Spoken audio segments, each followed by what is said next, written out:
قل هل يستوي الذين يعلمون والذين لا يعلمون إنما يتذكر أولو الألباب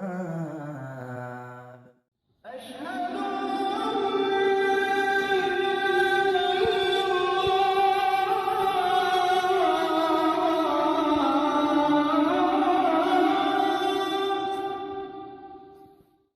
بسم اللہ الرحمن الرحیم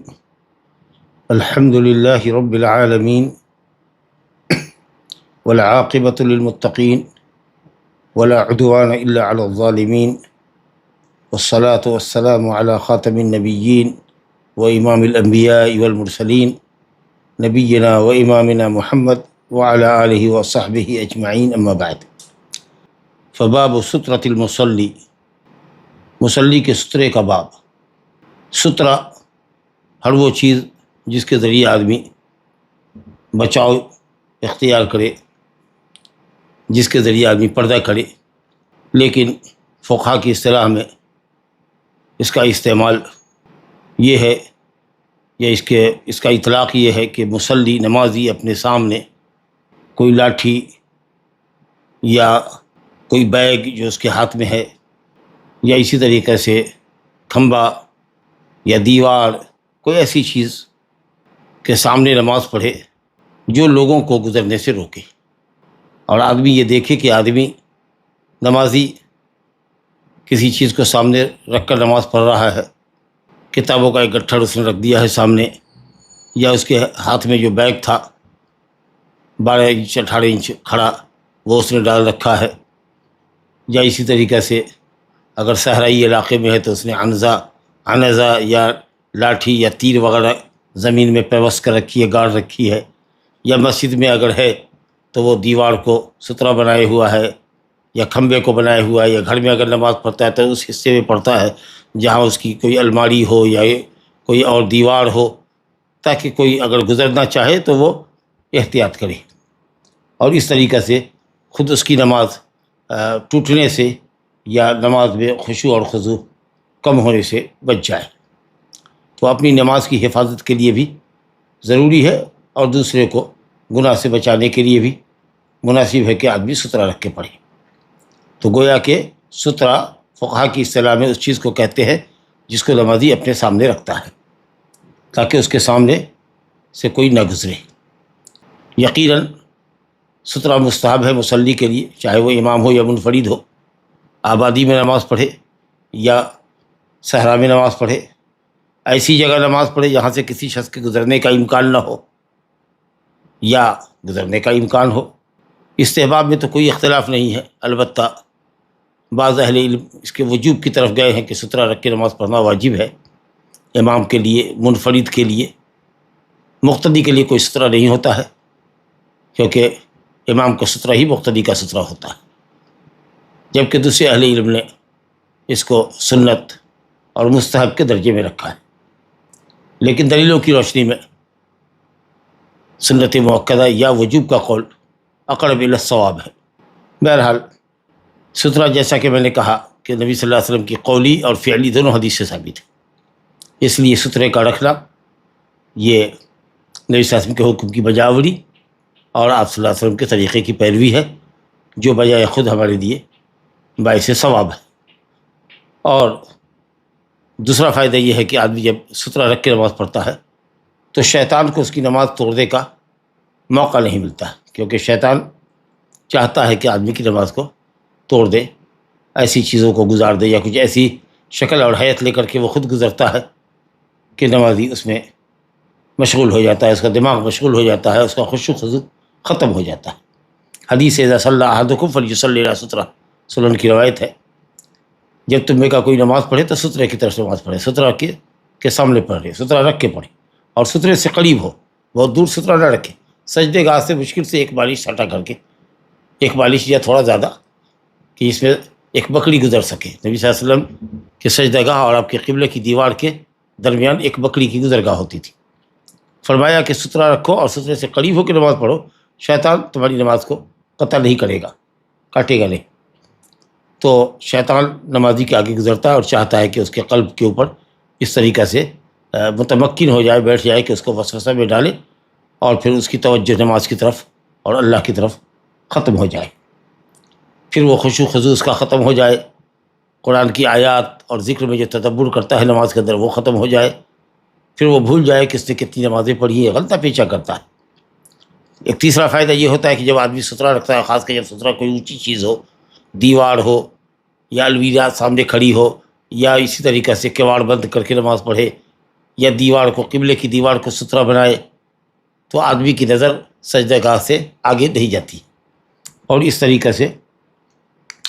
یہ اس کے خشوع اور خضوع کے لیے اور نگاہ کو پس کر رکھنے کے لیے، سجدہ گاہ میں رکھنے کے لیے مناسب ہوتا ہے۔ اسی طریقے سے اگر کوئی سترہ رکھ کے نماز پڑھتا ہے تو وہ چیزیں جو نمازی اور سجدہ گاہ کے درمیان، نمازی اور اس کے سجدہ گاہ کے درمیان سے گزرنے پر نماز کو باطل کر دیتی ہے، ایسی چیزیں بھی انشاءاللہ نقصان نہیں دے گی اگر وہ سترے کے باہر سے گزرتی ہے۔ وہ چیزیں جن کا ذکر آئے گا، اور وہ تین چیزیں ہیں، عورت ہے، وہ گدھا ہے،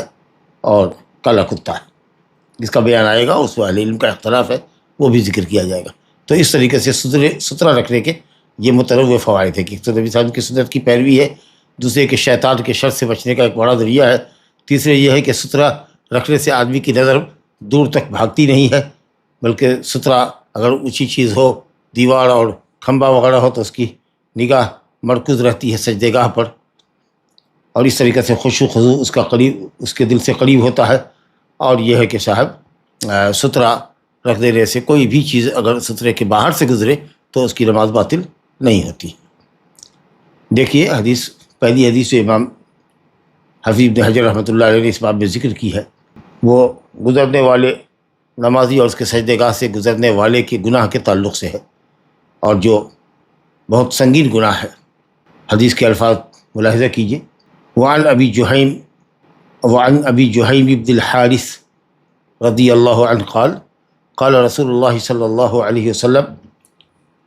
لو يعلم المار بين يدي المصلي ماذا عليه من الإثم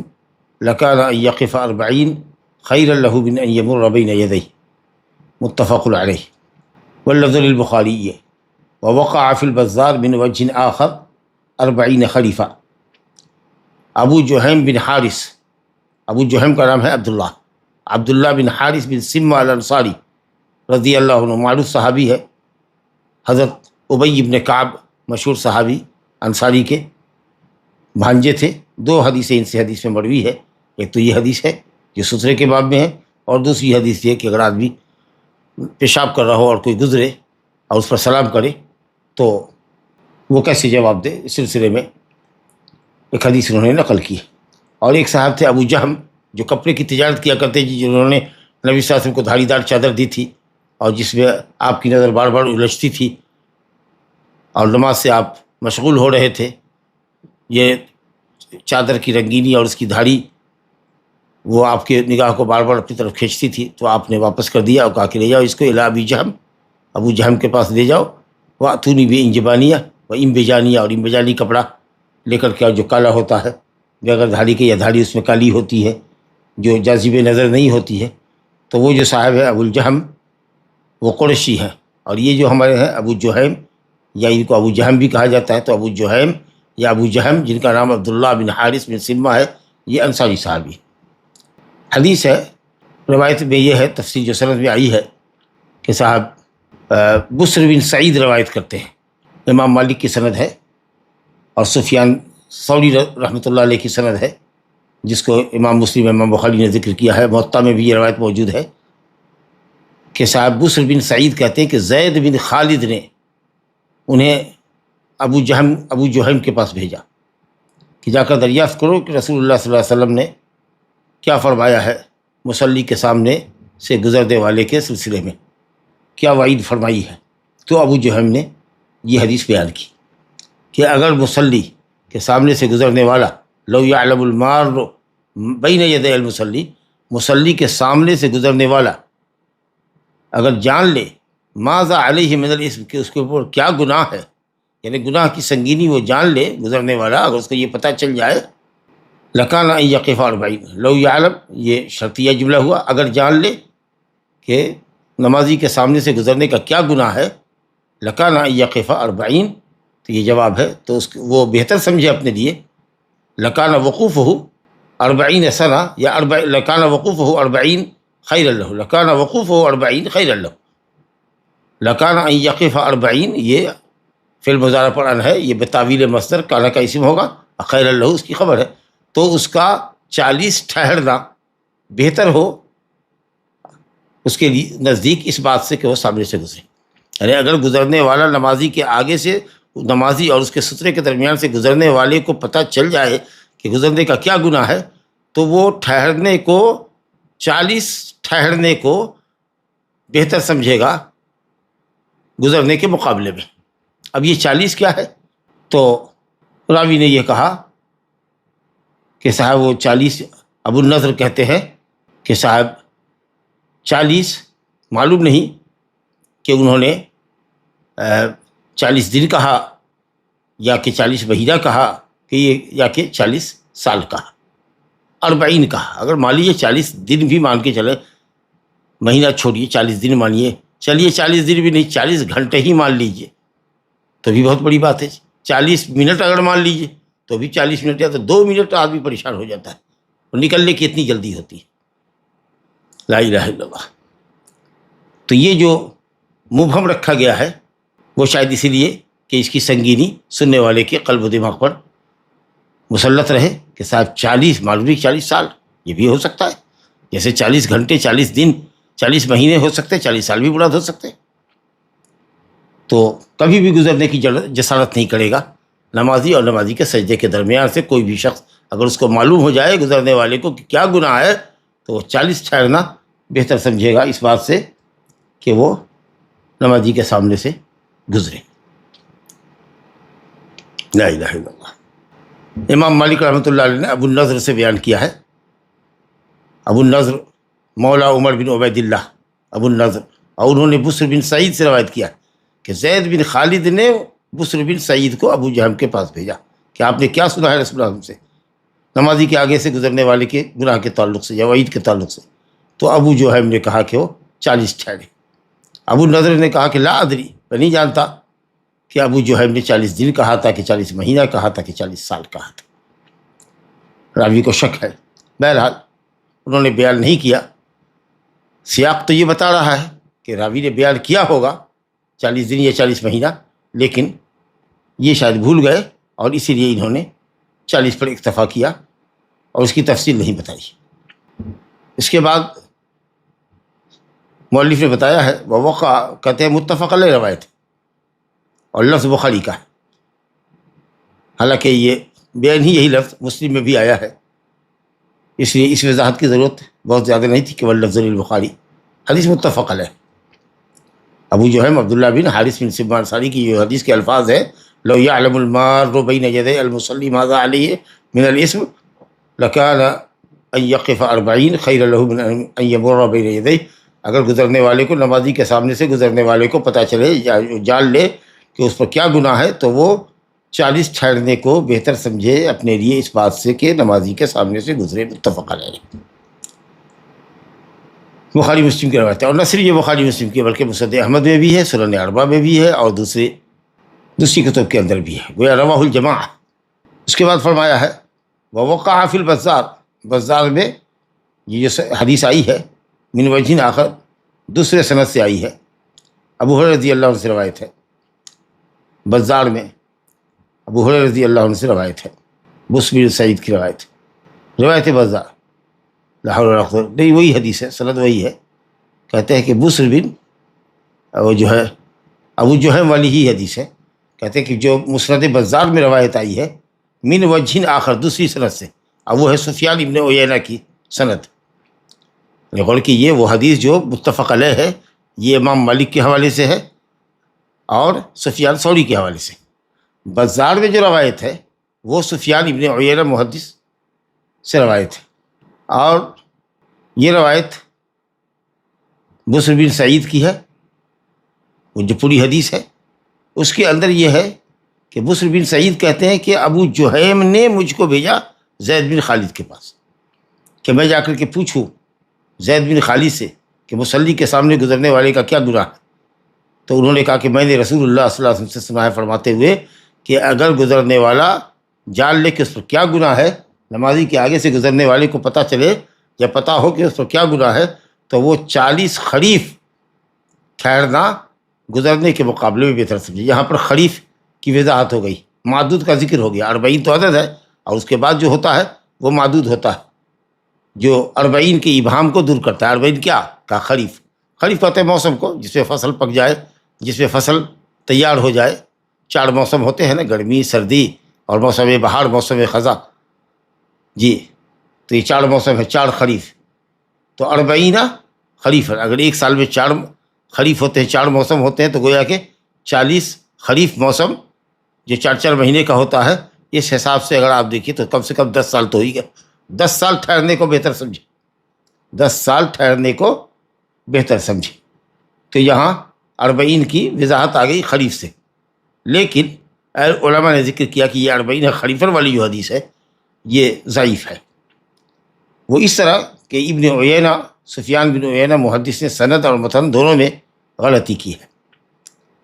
کیونکہ امام مالک اور سفیان ثوری نے ابو النضر سے جو روایت کی ہے اس کے اندر یہ ہے کہ زید بن خالد نے، غور کیجیے گا، زید بن خالد نے بسر بن سعید کو ابو جہیم کے پاس بھیجا کہ جا کر ان سے پوچھو۔ یہاں سند الٹ گئی ہے کہ ابو جہیم نے بسر بن سعید کو زید بن خالد کے پاس، گویا سائل کو مسئول بنا دیا گیا اور جو مسئول تھے اس کو سائل بنا دیا گیا۔ زید بن خالد نے پوچھوایا تھا ابو جہیم سے، اور یہ جو بزار والی سند ہے جس کو سفیان بن عیینہ نے ذکر کیا ہے اس کے اندر یہ کہ نہیں، ابو جہیم نے دریافت کیا تھا زید بن خالد سے، بالکل سند الٹی ہوئی ہے۔ اور دوسری یہ ہے کہ جتنی جو جماعت نے جو روایت کی ہے مسند احمد سے لے کر کے صحیحین اور سنن اربعہ وغیرہ میں، سب میں یہ ہے 40 بس، نہ سنہ ذکر ہے، نہ یوم ہے، نہ خریف ہے، نہ شہر ہے، مہینہ ہے، مطلق ہے 40۔ لکان ان یقف 40، لکان ان یقف 40 خیر لہ من ان یمر بین یدیہ۔ 40 ٹھہرنا، 40 مبہم ہے اور یہاں خریف بیان کر دیا گیا۔ تو متن میں جو یہ لفظ آیا ہے 40 خریفاً، یہ مالک اور سفیان ثوری کی روایت میں نہیں ہے، اور ظاہر ہے کہ تمام کتب حدیث کے اندر یہ 40 خریفاً یا سنتاً یا یومن کا ذکر نہیں ہے سوائے بزار کی سند کے۔ اور ظاہر ہے کہ امام مالک اور سفیان ثوری کے مقابلے میں سفیان ابن عیینہ اگرچہ بڑے محدث ہیں، لیکن ان دونوں کے مقابلے میں ان کی اکیلی کی روایت قابل ترجیح نہیں ہو سکتی۔ لہذا امام مالک اور سفیان ثوری سے جو روایت ہے جس کے اندر 40 مطلق ہے یا مبہم ہے، وہی حدیث زیادہ صحیح ہے۔ لہذا یہ 40 خریفاً کا جو جملہ ہے یہ صحیح نہیں ہے۔ اچھا، خوب اچھی بات کہ مسند احمد میں خود سفیان ابن عیینہ سے جو روایت آئی ہے دوسری سند سے، جس کی سند صحیح ہے، اس کے اندر بھی روایت وہی بسر بن سعید والی ہے کہ جس کے اندر 40 مطلق ہے یا مبہم ہے، خریفاً کا ذکر وہاں نہیں ہے۔ تو اس طریقے سے لگتا ہے کہ یا تو ابن عیینہ سے یا ابن عیینہ سے روایت کرنے والے کسی راوی سے غلطی ہوئی ہے کہ اس نے یہاں مسند بزار کی سند میں غلطی ہوئی ہے کہ جس نے خریفاً کی قید لگائی۔ بہرحال یہ جو عدد ہے مبہم یہی صحیح ہے، لکانہ ان یقف 40 40 ٹھہرے، یہ بہتر ہے اس کے لیے سامنے سے گزرنے سے۔ یہ مطلق ہے یا مبہم ہے عدد، اور اس کی وجہ بتایا نا کہ صاحب اس کی وجہ یہ ہے کہ معاملہ مفخم ہو اور سنگین ہو گزرنے والے کے سامنے کہ بھئی ہم کو نہیں گزرنا ہے۔ اب بین یدی المصلی کا مطلب بتایا تھا کہ مصلی کے سامنے، مصلی کے سامنے کا کتنی حد ہوگی؟ جہاں وہ کھڑا ہوا ہے اس کے قدم کی جگہ سے لے کر کے اس کے سجدہ گاہ تک کی جگہ، یہی ہے بین یدی المصلی۔ اس کے درمیان نہ گزرے یا ایک بالشتہ اور زیادہ نہ گزرے، جیسا کہ نبی صلی اللہ علیہ وسلم کے سجدہ گاہ اور قبلے کی دیوار میں 3 اذرع 3 ہاتھ کا فاصلہ ہوتا تھا۔ تو کسی نے کہا کہ 3 ہاتھ کے آگے سے گزرے، اور کسی نے یہ کہا کہ سجدہ گاہ سے آگے گزر سکتا ہے، بس سجدہ گاہ کے درمیان سے نہ گزرے، اور کسی نے کہا کہ سجدہ گاہ سے آگے احتیاطاً ایک بالشت اور آگے چھوڑ کر کے گزرے۔ تو یہ مصلی کے آگے سے گزرنا نہیں ہوگا، اور جس قدر زیادہ دور سے گزرے گا اتنا اچھا ہے۔ چلیے صاحب، تو یہ خریف کا آپ نے سمجھ لیا کہ یہ صحیح ہے۔ اس کے بعد بتا دیں کہ ایک اور حدیث آئی ہے اس باب میں جس کا آپ ذکر کر رہے تھے کہ ابو ہریرہ رضی اللہ عنہ سے بھی اس باب میں ایک روایت آئی ہے ابن ماجہ میں اور مسند احمد میں، اور طحاوی نے بھی مشکل الاثار میں ذکر کیا وہ یہ ہے کہ اگر کسی شخص کو گزرنے والے کو معلوم ہو کہ کیا نمازی کے آگے سے گزرنے سے گناہ ہوگا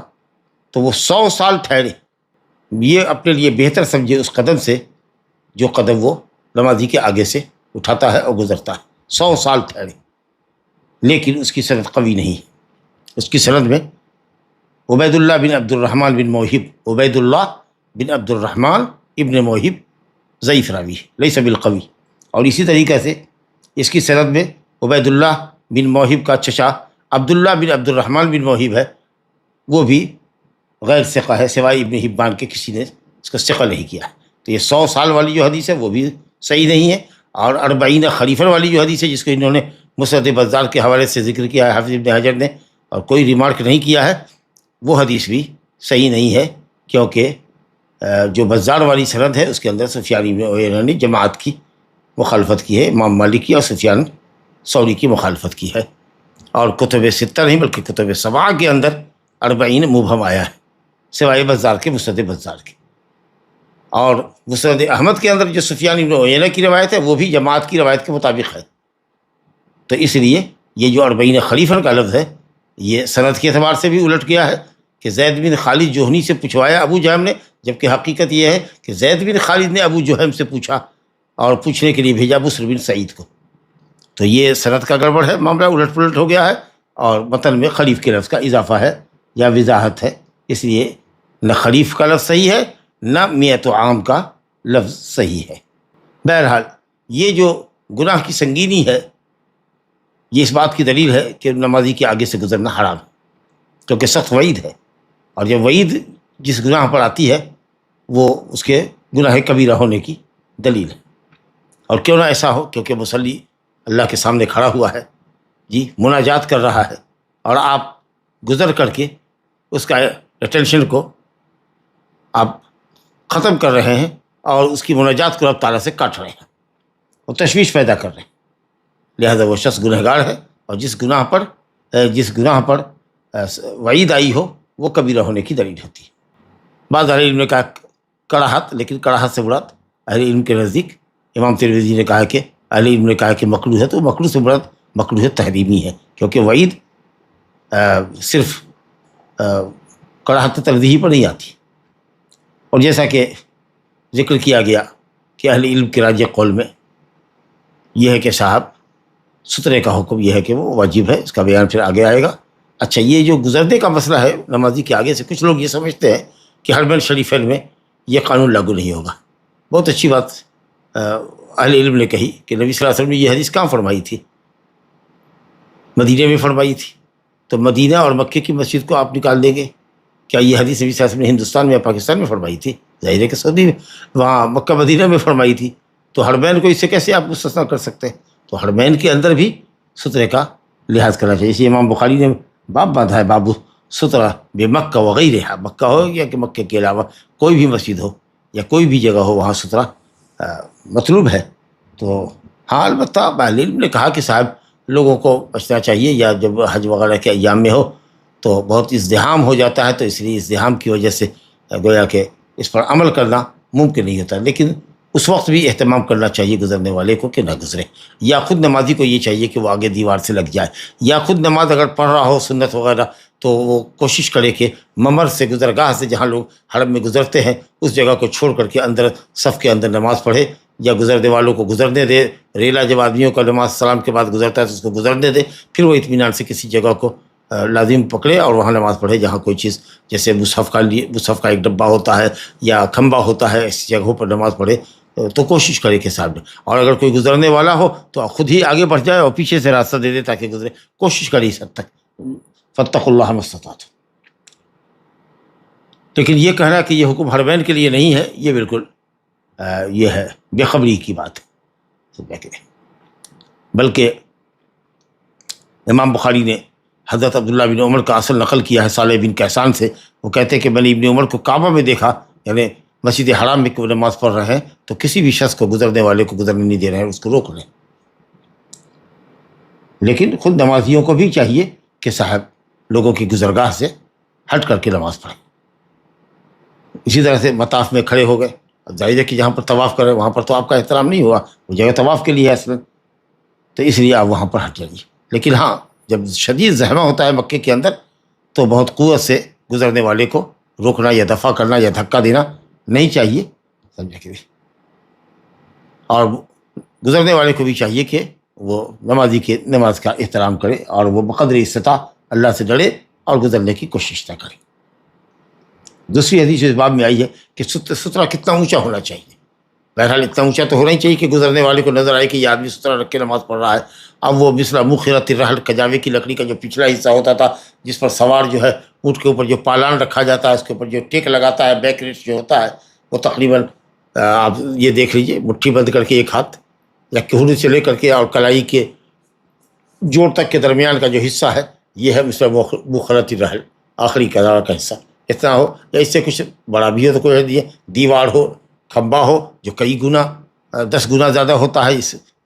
مقدار سے. اور اگر اتنا نہ ہو تو پھر یہ ہے کہ صاحب تیر جو عام طریقے سے ایک بالشت کی ہوتی ہے، جو لوہے کی ہوتی ہے اور جس کے اندر پھل بنا ہوتا ہے نوکیلا، تو اگر اس کو مان لیجئے کہ صاحب اگر کچھ حصہ اس کا ایک تہائی گاڑ دیا جائے صحرائی زمین میں یا مٹی میں، اگر گاڑ کر کے آدمی نماز پڑھے تو تقریباً اگر یہ 9 انچ ہے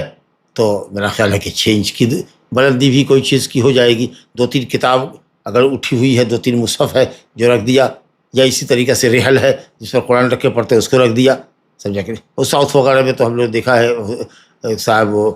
حیدرآباد بنگلور وغیرہ کے اندر مسجدوں کے اندر باقاعدہ وہ سترے کے لیے لکڑی بھی بنی ہوتی ہے. آدمی چاہے تو اس کو اٹھا کر کے رکھے اور اپنی نمازوں کی حفاظت کرے سنن وغیرہ کے اندر، سنت نماز پڑھنے میں. کیونکہ فرض نماز میں تو اس کا اپنا کوئی سترہ نہیں ہے، امام صاحب کا سترہ. تو فرض نماز میں اگر درمیان سے کوئی گزرتا بھی ہے تو کوئی حرج کی بات نہیں. تو سترے کی مقدار کتنی ہونی چاہیے، ارتفاع بلندی کتنی ہونی چاہیے، اس کا ذکر ہے اس حدیث میں. عن عائشہ رضی اللہ عنہا قالت سئل رسول اللہ صلی اللہ علیہ وسلم فی غزوۃ تبوک عن سترۃ المصلی، مصلی کا سترہ کتنا اونچا ہونا چاہیے، تو آپ نے فرمایا مثل موخرۃ الرحل، مثل موخرۃ الرحل، کجاوے کی لکڑی کا پچھلا حصہ جس کے اوپر آدمی ٹیک لگاتا ہے. آدھا زرہ ہو یا اس سے بڑا ہو یا اس سے چھوٹا ہو، مگر ایسی چیز ہو کہ آدمی اس کو دیکھ سکتا ہو اور رک سکتا ہو.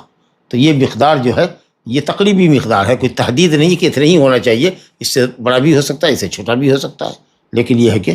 کچھ ایسا ہو کہ آدمی دیکھے. اور اگر کچھ نہیں ہے تو جیسا کہ میں نے کہا کہ حدیث آ رہی ہے کہ تیر ہی نصب کر دو جہاں نصب ہو سکتی ہے وہ تیر. اب وہ تیر جو عام طریقے سے ہوتی ہے وہ انگوٹھے سے لے کر کے یہ چھوٹی انگلی جو ہے ابہام سے لے کر کے بن سر تک، خنسر تک چھوٹی انگلی جو ہے یہ ایک بالشت، اس سرے سے لے کر انگوٹھے کے سرے سے لے کر کے چھوٹی انگلی کے سرے تک اتنا تقریباً لمبا ہوتا ہے، اور اسی کے اندر نوکیلا پھل لگا ہوتا ہے مثلث. تو اگر اس کو گاڑ دیجیے گا آپ تو اگر مان لیجیے کہ وہ تیر کا وہ جو پھل والا نوکیلا حصہ اگر وہ گڑ گیا تو تقریباً 6-7 انچی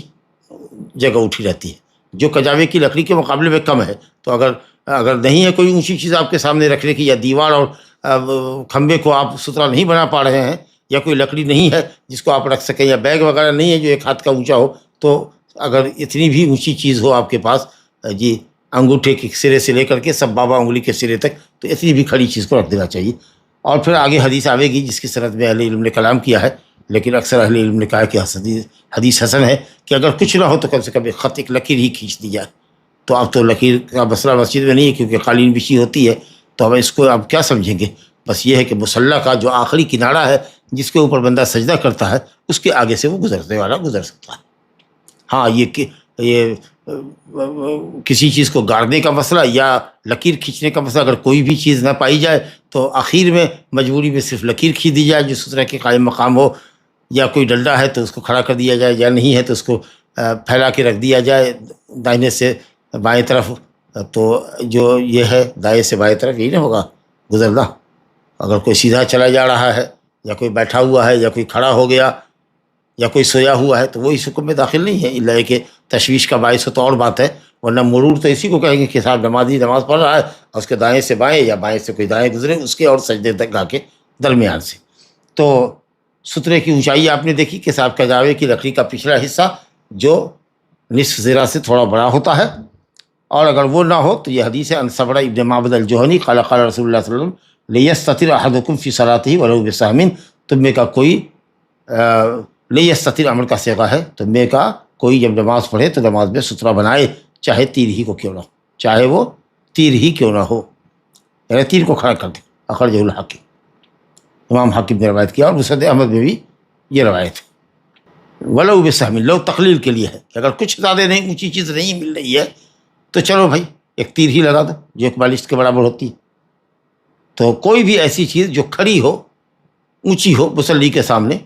چاہے وہ قصیر ہی کیوں نہ ہو یا باریک ہی کیوں نہ ہو، جیسے کہ تیر کی لکڑی ہوتی ہے،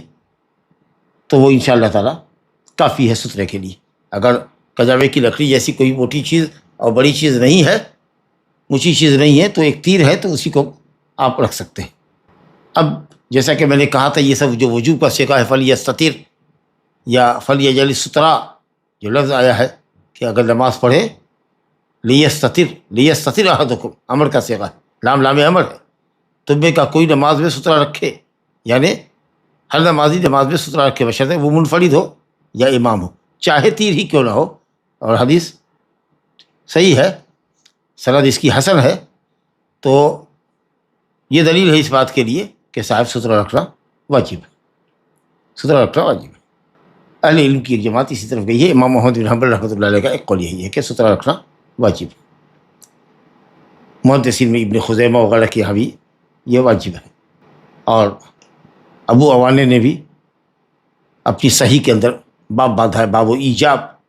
تقدم المصلی الی سترہ، واجب ہے کہ مصلی سترہ کی طرف بڑھ کر کے نماز پڑھے۔ اور وجوب ہی کا قول امام شوکانی کا ہے اور محدث امام البانی کا ہے۔ یہ لوگ انہی حدیثوں سے دلیل پکڑتے ہیں جن کے اندر امر کا صیغہ آیا ہے، جیسے کہ مسلم میں روایت ہے، لیجعل احدکم بین یدیہ مثل مخرۃ الرحل، چاہیے کہ تم میں کا کوئی بھی اپنے سامنے، لیجعل امر کا صیغہ امر ہے، ضرور رکھے اپنے سامنے، تم میں کا کوئی اپنے سامنے نماز جب پڑھ رہا ہو تو کجاوے کی لکڑی کی طرح پیچھے والی لکڑی کی جتنی اونچی چیز رکھے اور نماز پڑھے۔ اسی طریقے سے روایت ہے ابو داؤد میں صحیح حدیث ہے ابو سعید خدری کی، اذا صلی احدکم فلیصلی الی سترہ ولیدنو منہا، اذا صلی احدکم فلیصلی الی سترہ، جب تم میں کا کوئی نماز پڑھے، اذا صلی احدکم فلیصلی الی سترہ، تو ضرور نماز پڑھے سترے کی طرف۔ یہ سب صیغے امر کے، کہتے ہیں یہ سب صیغے امر کے ہے، اور امر ظاہراً وجوب پر دلالت کرتا ہے، ظاہری دلالت اس کی ہے کہ وجوب ہے۔ اور جمہور نے کہا کہ نبی کریم صلی اللہ علیہ وسلم کے تعلق سے ابن عباس کی حدیث ہے کہ نبی صلی اللہ علیہ وسلم مینا میں نماز پڑھ رہے تھے، الی غیر جدار، آپ نے دیوار کو سترہ نہیں بنایا تھا، الی غیر جدار، کوئی دیوار آپ کے سامنے نہیں تھی۔ اس کا مطلب امام شافعی نے کہا کہ کوئی سترہ نہیں تھا، حالانکہ یہ بھی ممکن ہے کہ کوئی دیوار اگر نہیں تھی کا ایک مفہوم اگر یہ ہے کہ کوئی سترہ نہیں تھا، تو یہ بھی ممکن ہے کہ دیوار کی شکل میں سترہ نہیں تھا، عنزہ جو آپ کے ساتھ ہوا کرتا تھا، حربہ جو ہوا کرتا تھا لاٹھی سے کہ برابر یا اس سے تھوڑا چھوٹا، جس کے کنارے میں پھل نوکیلا ہوتا تھا، جس کو گاڑ دیا جاتا تھا، تو اس طرح کی چیزیں رہی ہوگی۔ تو یہ بہت صریح نہیں ہے کہ آپ نے بغیر سترے کی نماز پڑھا، بلکہ یہ کہ الی غیر جدار پڑھا۔ اب بعض روایت آتی ہے کہ نبی صلی اللہ علیہ وسلم نے صحرائی علاقے میں ایک مرتبہ بغیر سترے کی نماز پڑھا تھا، کہا کہ عنزہ رہا ہوگا، کہا نہیں کچھ بھی نہیں تھا۔ حدیث پہ کلام ہے اہل علم کا، یا پھر یہ کہہ لیجیے کہ جواز پر محمول کیا جائے سمجھا کے۔ اور اسی طریقے سے ایک حدیث ہے،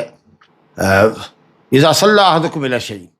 اذا صلی احدکم الی شیء،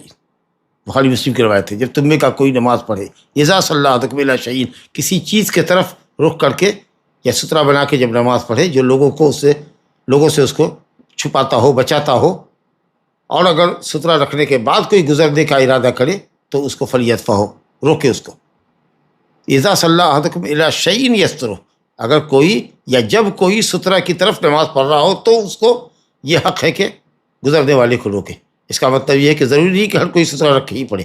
جب کوئی سترہ کی طرف پڑھے، اس کا مطلب کہ کوئی بغیر سترہ کے بھی پڑھے، یہ ایسا کہتے ہیں کہ اس میں اختیاری صورتحال ہے، گویا کہ لازم نہیں ہے کہ آدمی سترہ رکھے، لیکن بہرحال دل جو مطمئن ہوتا ہے وہ یہ ہے کہ صاحب تاکیدی سنت سمجھنی چاہیے اس کو، کیونکہ اس کی روایت بہرحال زیادہ ہے اور امر کے صیغے کے ساتھ ہے، تو صرف یہ نہیں کہ صاحب استحباب ہے، بلکہ استحباب مؤکد ہے، جو سنت مؤکدہ کہہ لیجیے یا شبہ وجوب کہہ لیجیے۔ تو جمہور کی دلیلوں کے مقابلے میں جو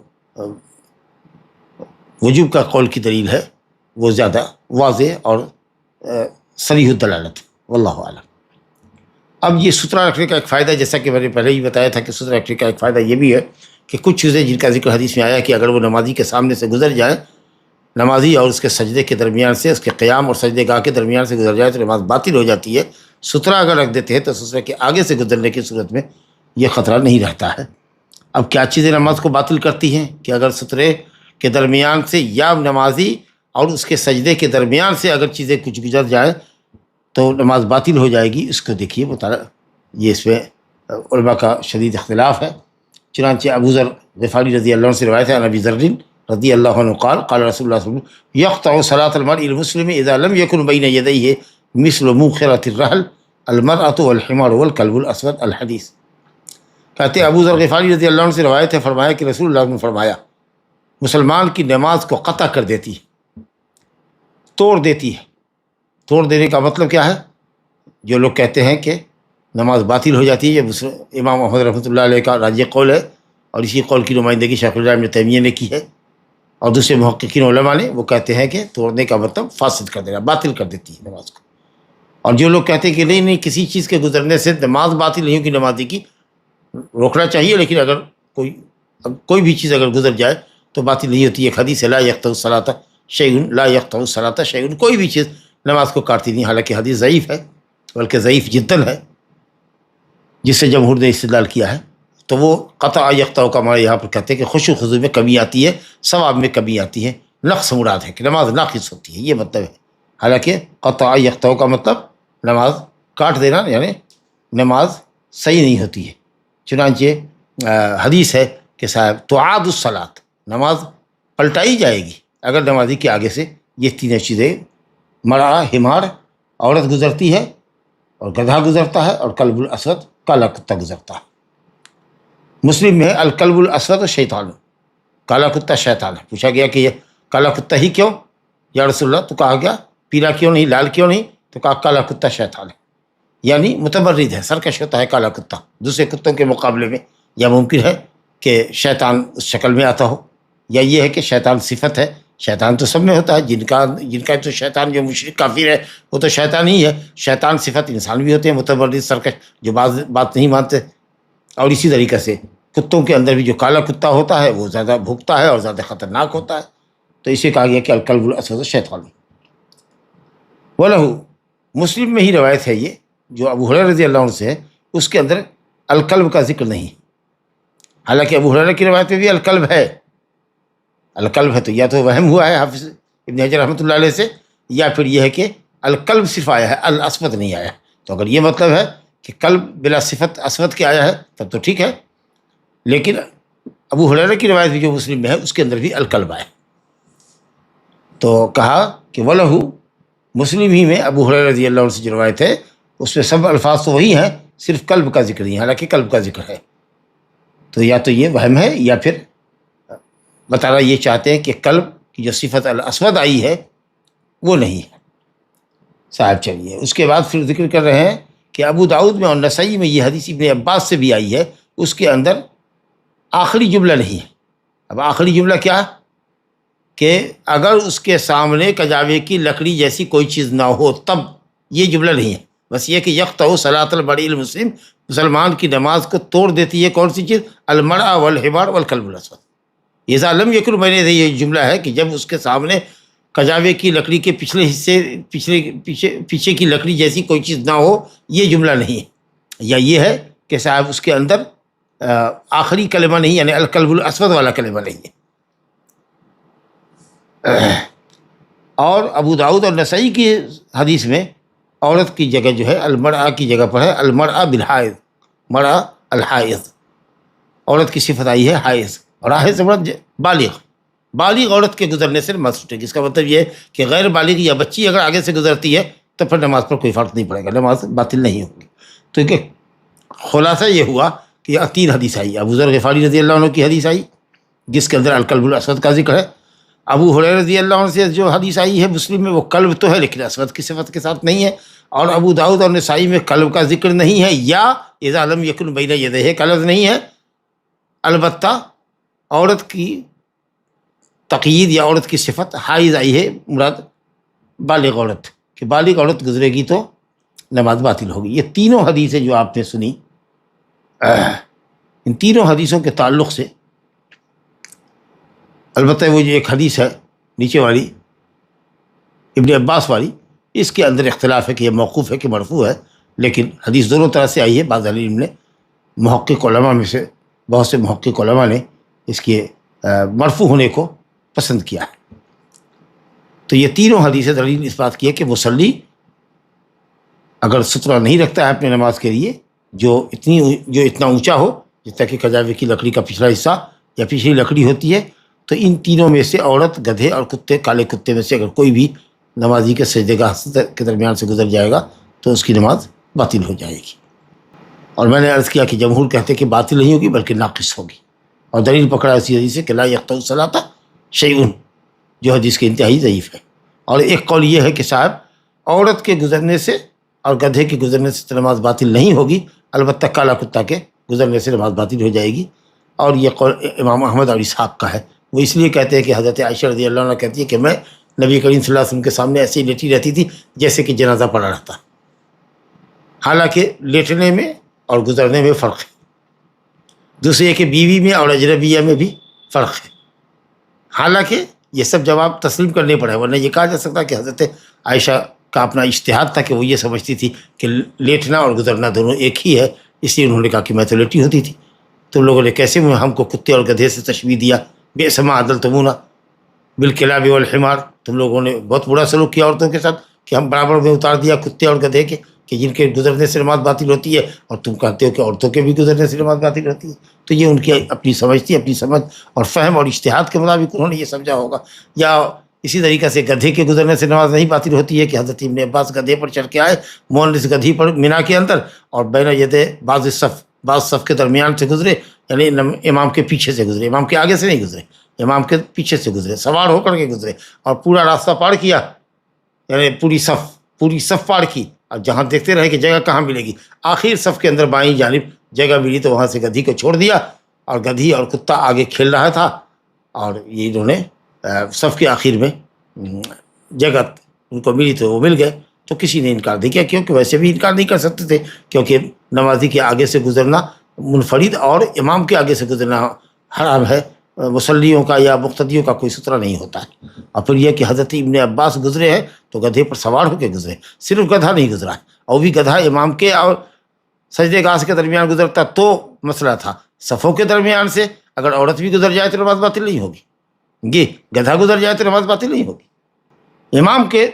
کیونکہ امام کا سترہ مقتدی کا سترہ ہے۔ تو اس لیے اس حدیث سے بھی استدلال کرنا کہ حضرت ابن عباس گدھے پر چڑھ کر کے بعض صف کے درمیان سے گزرے، یعنی مقتدی کے صف کے آگے سے گزرے امام کے پیچھے سے، تو اس کو اگر دلیل بنایا ہے کہ گدھے سے اور عورت کے گزرنے سے تو نماز باطل نہیں ہوگی کیونکہ اس کا استثناء آیا ہے، تو یہ استدلال صحیح نہیں ہوگا۔ البتہ کہتے ہیں کہ کتے کے سلسلے میں چونکہ کوئی استثناء نہیں ہے، لہذا کتے کے گزرنے سے نماز باطل ہوگی۔ یہ ایک تیسرا قول ہوا۔ پہلا قول یہ ہوا کہ تینوں میں سے کوئی بھی گزرے نمازی کے سامنے، چاہے سترہ رکھے کہ سترہ نہ رکھے، اگر سجدے گاہ کے درمیان سے گزرا نماز باطل۔ وہ تغلیبی قید ہے کہ عام طریقے سے آدمی جو حساس ہے، جس کے پاس دین کا علم ہے، وہ سترہ رکھے ہی پڑتا ہے۔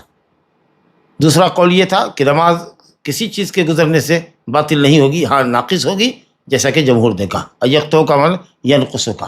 اور تیسرا قول احمد اور اسحاق کا ایک یہ ہے کہ صاحب عورت اور گدھے کے گزرنے سے نماز باطل نہیں ہوگی، اور کالے کتے سے نماز باطل ہو جائے گی۔ لیکن راجح قول جیسا کہ آپ نے دلیلوں کی روشنی میں دیکھا وہ یہی ہے کہ صاحب تینوں چیزوں میں سے گدھا اور کتا اور عورت اگر کوئی بھی نمازی کے آگے سے گزرتے ہیں، امام کے یا منفرد کے سجدے گاہ کے درمیان سے، تو نماز باطل ہو جائے گی۔ کیوں؟ اس لیے کہ قطع کی جو حدیث ہے کہ نماز باطل ہو جائے گی، یہ اقوا ہے اس دلیل سے جو عدم قطع کی دلیل ہے، بلکہ ضعیف ہے۔ عدم قطع کی جو دلیل ہے کہ لا یقطع الصلاۃ شیء، حدیث ضعیف ہے، اور ضعیف احکام شریعہ کے باب حجت نہیں ہوتی۔ جی، اور میں نے جیسا کہ عرض کیا تھا کہ ابن خزیمہ میں روایت ہے جو مسلم کی شرط کے اوپر ہے، ابو ذر غفاری کی، اس میں ہے تعاد الصلاۃ بممر الحمار والمرأۃ والقلب الاسود، گدھے کے گزرنے سے، عورت کے گزرنے سے اور کالے کتے کے گزرنے سے نماز پلٹائی جائے گی۔ یہ بالکل دیکھیے واضح کر دیا کہ تعاد کا مطلب نماز کا فاسد ہو جانا ہے، کہ تینوں چیزوں کی یا تینوں میں سے کسی چیز کے گزرنے سے نماز قطع ہو جائے گی، ختم ہو جائے گی، یعنی نماز پلٹانی پڑے گی جی۔ اور اسی طریقے سے ابن ابی شیبہ بھی ایک ایسا ذکر کیا ہے کہ صاحب بکر بن عبداللہ المزنی کہتے ہیں کہ میں حضرت ابن عمر کے بغل میں نماز پڑھ رہا تھا، اور ہمارے اور ان کے درمیان سے ایک چھوٹا کتے کا پلہ گزرا اور سامنے سے چلا گیا، ہمارے سامنے سے گزر گیا، یا اس نے راستہ کاٹا تو جو بغل میں تھے ان کی طرف وہ گزر گیا۔ حضرت عبداللہ بن عمر کے سامنے سے نہیں گیا بلکہ ان کے سجدے گاہ سے گزر گیا۔ تو نماز کے بعد انہوں نے کہا کہ تم اپنی نماز پلٹاؤ کیونکہ کتا تمہارے سامنے سے گزرا، میں نہیں پلٹاؤں گا کیونکہ کتا میرے سامنے سے نہیں گزرا تھا۔ تو یہ سب آثار بتاتے ہیں کہ صاحب حدیث جو ابو ذر غفاری کی ہے اور ابو ہریرہ کی اور ابن عباس کی، وہ حدیث جس کی دلالت یہ ہے کہ نماز باطل ہوگی، یہی قول صحیح ہے۔ اور میں نے حضرت عائشہ رضی اللہ عنہ کی روایت کا جواب دیا، علی نے جو جواب دیا ہے کہ ان کا وہ اپنا فہم تھا، اور دوسرے یہ ہے کہ صاحب سونے میں اور گزرنے میں فرق ہے کہ گزرنے والی عورت کے درمیان حرکت ہوتی ہے، اور پھر بیوی اور غیر بیوی میں بھی تھوڑا فرق ہے۔ چلیے صاحب، اور ابن عباس کی جو حدیث ہے اس کا ذکر کیا کہ وہ گدھی پر سوار ہو کے گزرے تھے، صرف گدھی نہیں گزری تھی، اور وہ بھی امام کے پیچھے سے صف کے آگے سے گزری تھی، جبکہ امام کا سترہ مقتدی کا سترہ ہے، مقتدی کا اپنا کوئی سترہ نہیں ہوتا۔ لا الہ الا اللہ۔ اچھا، یہ عمومی حدیث کہ عورت کے گزرنے سے نماز باطل ہوگی، اس میں مرد عورت کے درمیان کوئی فرق نہیں۔ اگر مرد نماز پڑھ رہا ہے اس کے سامنے سے گزرا، عورت گھر میں نماز پڑھ رہی ہے، مان لیجیے کہ کتے کا بچہ گزر گیا یا کوئی دوسری عورت اس کے سجدے کے درمیان سے گزر گئی، بالغہ عورت، سمجھا کہ اس کی بھی نماز باطل ہو جائے گی۔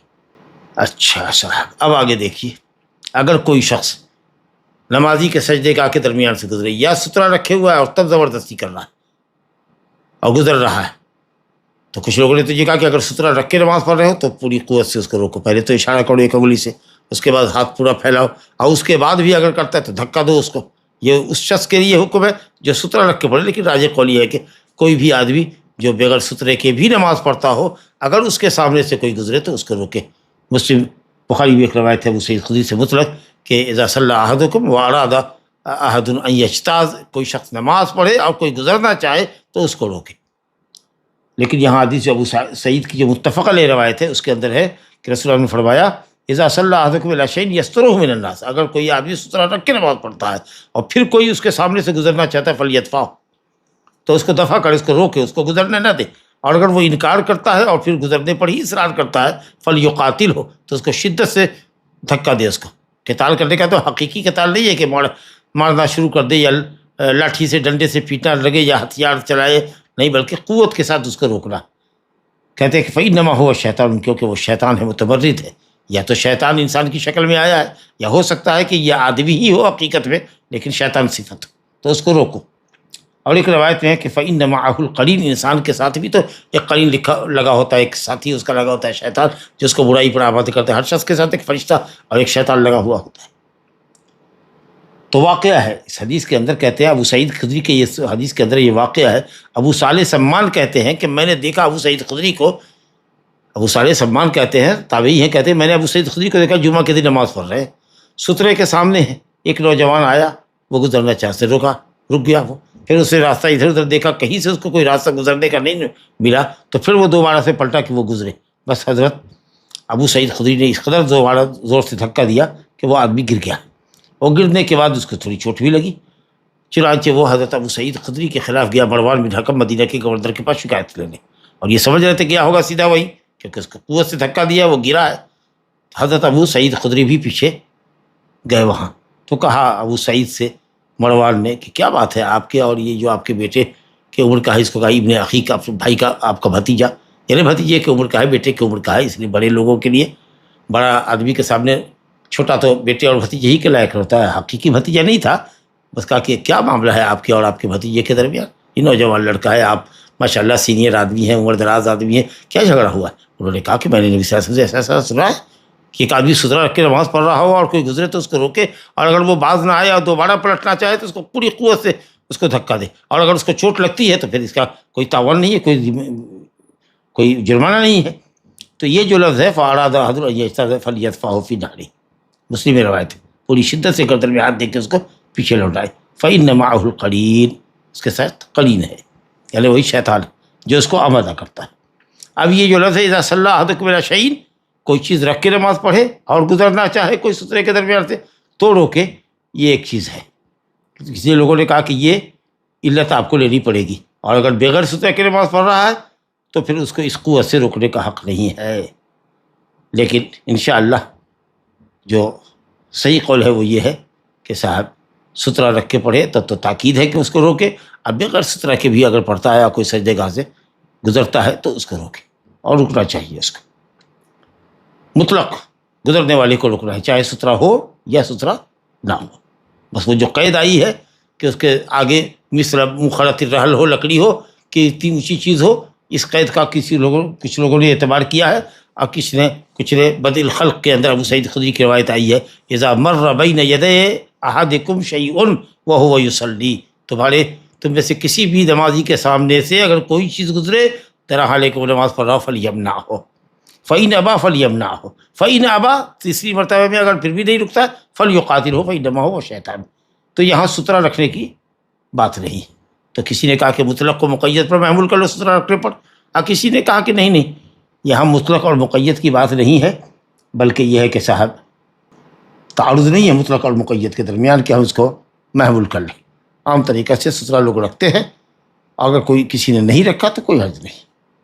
اچھا، نماز کے اندر تھوڑی سی حرکت کہ اگر کوئی گزر رہا ہے تو ذرا سے ایک دو قدم آگے بڑھ کر کے اس کو روکا، کیونکہ ظاہر ہے کہ اس سجدہ گاہ ہمارا 3 ہاتھ کی دوری پر ہے، یا وہ کھمبا جس کو ہم نے سترہ بنایا ہے، تو اگر یہاں سے ہاتھ نہیں پڑ رہا ہے تو اگر ایک دو قدم آگے بڑھ کے بھی اس کو روکنے کی نوبت ہے تو روکنا چاہیے، اور اس طرح کی حرکت انشاءاللہ نماز کے لیے کوئی نقصان دہ نہیں۔ اور اس باب کے اندر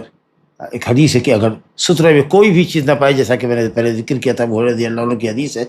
قال رسول اللہ اذا صلی احدکم، جب تمہیں کا کوئی نماز پڑھے تو اپنے سامنے، اپنے چہرے کے سامنے کوئی چیز رکھ لے، اگر کچھ نہیں پاتا ہے لاٹھی نصب کر دے، وہ بھی نہیں پاتا ہے تو ایک خط کھینچ دے، پھر گزرنے والا اس خط کے وڑا سے پیچھے سے اگر گزرتا ہے تو نقصان دہ نہیں ہے۔ کہتے ہیں امام احمد نے، ابن ماجہ نے حدیث کو ذکر کیا ہے، اور ابن حبان نے صحیح کہا ہے، اور جن لوگوں نے کہا کہ صاحب حدیث میں اضطراب ہے، حافظ ابن حجر فرماتے ہیں کہ یہ صحیح نہیں ہے بلکہ حدیث حسن درجے کی ہے۔ تو اس حدیث کے گویا کہ آپ نے محسوس کیا کہ اس حدیث کے صحیح اور ضعیف ہونے میں اہل علم کا اختلاف ہے، البتہ حافظ ابن حجر رحمۃ اللہ علیہ نے حسن ہونے کو ترجیح دی ہے۔ وہ اصل میں بات یہ ہے کہ اسماعیل بن امیہ جو اس کی سند کے اندر ہے، اس میں کلام ہے اہل علم کا۔ اسماعیل بن امیہ نے تفرد اختیار کیا ہے، اور اسماعیل بن امیہ نے اپنے شیخ کا نام ذکر کرنے میں اور کنیت ذکر کرنے کے اندر اضطراب ہے ان کو، کبھی وہ شیخ کا نام لیتے ہیں، کبھی کنیت لیتے ہیں، اور کبھی وہ اسماعیل بن امیہ اپنے والد سے روایت کرتے ہیں، کبھی اپنے دادا سے روایت کرتے ہیں، اور کبھی ابو ہریرہ سے بلا واسطہ کی روایت کرتے ہیں۔ اور تیسری بات یہ کہ ابو عمر بن محمد بن حریث جو ہے اس کی سند کے اندر، اس کو بھی اہل علم کی ایک جماعت نے مجہول قرار دیا، لیکن اہل علم کی دوسری جماعت جیسے ابن خزیمہ ہے، ابن عبد البر ہے، ابن حبان ہے، امام احمد ہے، علی بن مدینی ہے، ماشاءاللہ بڑے بڑے علماء نے، حافظ ابن حجر ہے، ان لوگوں نے کہا ہے کہ صاحب یہ حدیث حسن درجے کی ہے، اور اس کا بہت تفصیل سے حافظ ابن حجر نے فتح الباری میں جائزہ لیا ہے۔ تو کل ملا کر کے حدیث اگر حسن درجے کی ہے تو اگر کوئی چیز نہ ہو جو اونچی چیز ہو جو سترہ بن سکے تو بالآخر آدمی یہ کرے کہ صاحب لکیر ہی کھینچ دے، اور ظاہر ہے کہ یہ چیز تو اب نہیں ہوگی مسجد کے اندر، مسجد کے باہر ہی ہوگی، تو مسجد کے اندر وہ جو لکیر کی جگہ پر وہ جو سجادہ ہے، قالین کا جو آخری کنارہ ہوتا ہے ہر آدمی کے، وہی اس کا مقام ہے، اس کے آگے سے آدمی گزرے، اس مصلی سے، یا اگر کوئی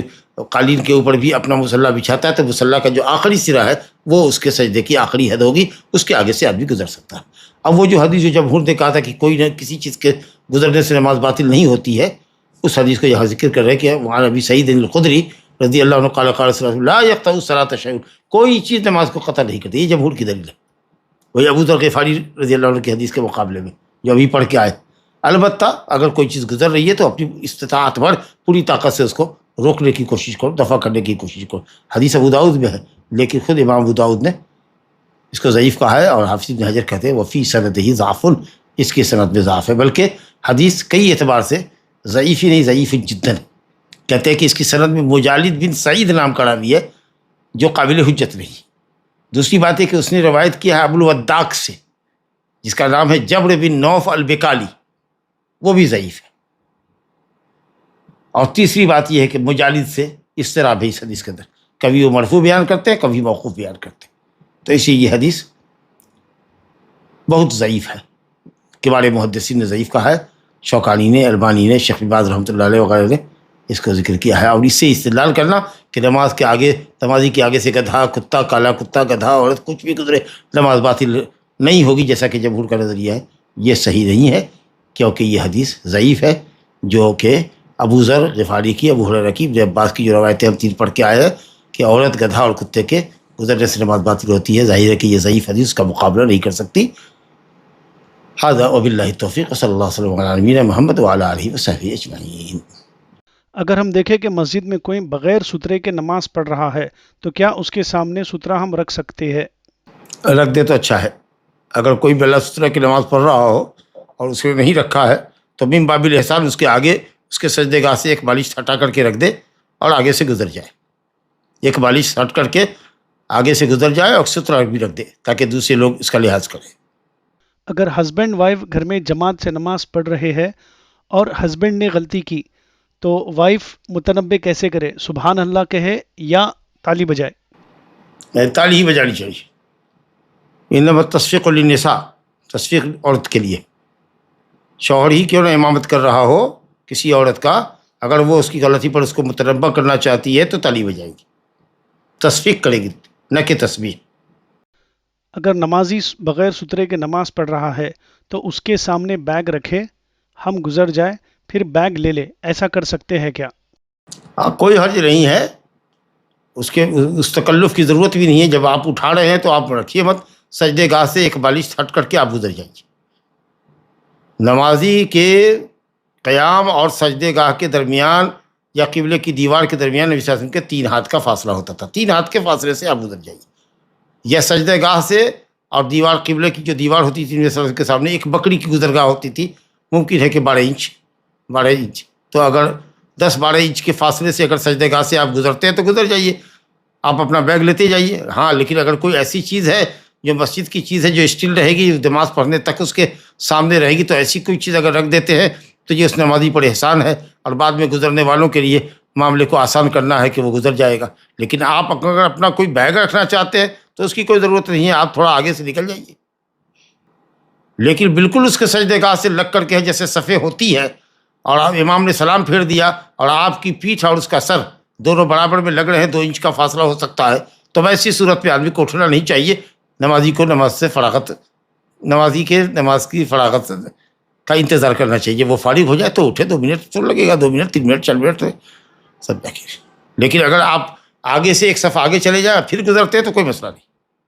اگر جماعت میں 2 لوگ ہیں تو مقتدی کیا امام کے ساتھ ٹھہرے گا یا تھوڑا پیچھے ٹھہرے گا؟ ایک دم برابر میں کھڑا ہوگا. امامت کا باب آنے والا ہے ابھی. ایک دم برابر میں کھڑا ہوگا، پاؤں کو پاؤں سے ملا کے کھڑا ہوگا. 2 آدمی ساتھ پڑھ رہے ہوں، 2 عورتیں ساتھ ہو، دونوں پاؤں کو پاؤں سے ملا کے پڑھے گی، ایک دم برابر، کندھا پہ کندھا ملا کے اور پاؤں کو پاؤں سے ملا کے. آگے پیچھے ہونے کی کوئی دلیل نہیں.